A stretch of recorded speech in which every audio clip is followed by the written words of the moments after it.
का नाम लेकर इस तकरीर का आगाज करता हूँ। ना अंदाज़े गुफ्तगू है ना तर्ज़े तकल्लुफ़, ना अंदाज़े गुफ्तगू है ना तर्ज़े तकल्लुफ़।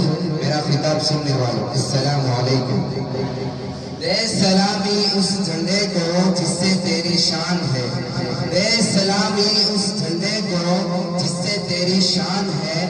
सर हमेशा ऊंचा रखना उसका जब तक दिल में जान है।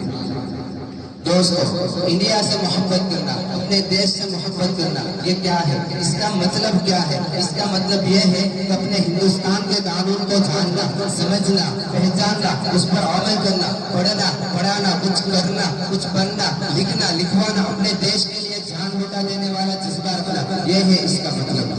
दोस्तों, आज से 70 साल पहले हमारे मुल्क में अंग्रेजों की हुकूमत थी। अंग्रेज इस मुल्क को आबाद नहीं बल्कि बर्बाद करने के लिए, बदनाम करने के लिए, लूटने के लिए, हुकूमत करने के लिए, यहाँ का चलन, यहाँ का दस्तूर, यहाँ का कानून, यहाँ के कायदे, यहाँ के दस्तूर को बदलने के लिए इस मुल्क में आए थे। उस वक्त का जमाना क्या था और आज का क्या है, पूछिए अपने बुजुर्गों से, तो हमें यही पता चलेगा कि अहले हिंदुस्तान में सरफरोशी का माहौल गर्म था, इंसानों का खून बह रहा था, इंसानों को इंसानियत से कोई मतलब नहीं था।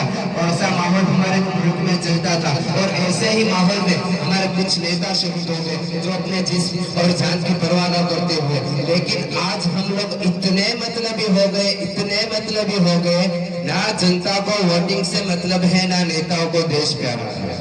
ना जनता को वोटिंग से मतलब है, ना नेताओं को देश प्यारा है। सबको बड़ा बनना है और जो लोग बड़ा बनना चाहते हैं, मैं उनसे कहूंगा, जो लोग बड़ा बनना चाहते हैं, ये रब का बंदा उनसे कहता है कि तैरने के लिए पानी का होना जरूरी है, कि तैरने के लिए पानी का होना जरूरी है और एक बड़ा आदमी बनने के लिए एक आदमी बनना जरूरी है।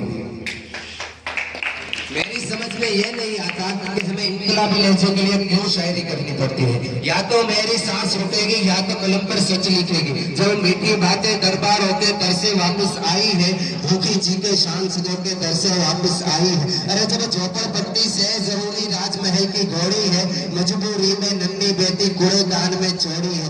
अदालतों के चक्कर लेते किस्तें पूरी लाटी है, दफ्तरों में पेंशनों में हिस्सेदारी काटी है, तब जाकर देश सभा को कारदार बनाया है। अरे मजदूरों के दामन का बिखरा टूटा ख्वाब लिखा है और कागज कलम की नोक से हमने इनकलाब लिखा है।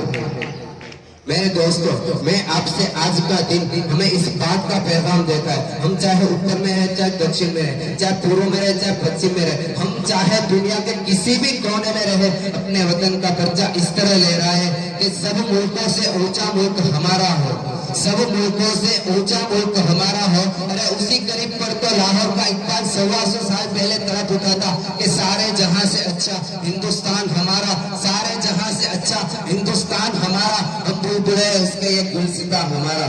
मेरे दोस्तों, मैं आपसे आज का दिन हमें इस बात का पैगाम देता है, मेरे खुदा से बस यही दुआ है, हमारा मुल्क हिंदुस्तान बागो बखैर बना रहे, अमन और शांति का भाईचारा गहवारा बना रहे। शान हिंदुस्तान जिंदाबाद, शान हिंदुस्तान जिंदाबाद। जाते जाते एक बात कहना चाहूंगा, ए मेरे देश तुझको सलाम है मेरा, ए मेरे देश तुझको सलाम है मेरा, जीव के जुबान पर नाम हो तेरा, मरू तो तिरंगा कफन हो मेरा। जय हिंद, अस्सलाम।